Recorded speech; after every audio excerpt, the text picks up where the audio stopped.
नाजरीन, Saiyaara news TV में आपका खैर मकदम है। मैं आपका दोस्त सैयद अफरोज। आइए देखते हैं कुछ खबरें। मोहम्मद सिराज ने हाल ही में फिल्मनगर में एक नया घर बनाया है। सिराज ने विराट कोहली और साथी खिलाड़ियों को अपने नए घर को आने की दावत दी। इस तकरीब में आरसीबी के खिलाड़ियों ने सिराज के नए घर का दौरा किया। विराट कोहली ने अनुष्का शर्मा के साथ सिराज के नए घर का दौरा किया। मोहम्मद सिराज के खानदान ने तमाम खिलाड़ियों का खैर मकदम किया।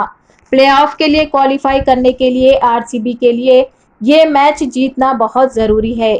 आरसीबी जिसने इस साल के टूर्नामेंट में अब तक 12 मैच खेले हैं, सिर्फ 6 मैच जीते हैं और पॉइंट्स टेबल में 5वें नंबर पर है।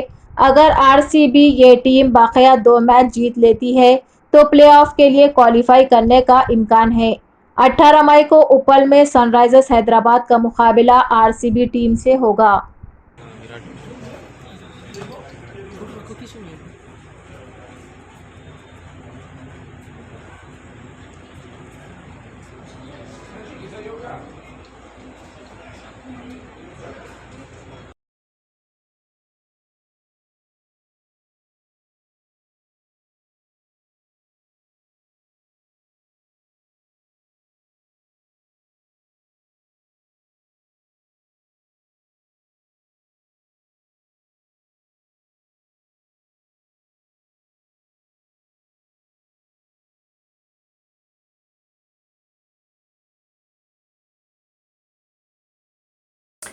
तो जैसा कि आपने देखा नाजरीन, क्या हो रहा है देश और दुनिया में, इसी तरह के लेटेस्ट न्यूज़ देखने के लिए हमारे चैनल को लाइक करिए, शेयर करिए, सब्सक्राइब करिए और हमें दीजिए इजाज़त।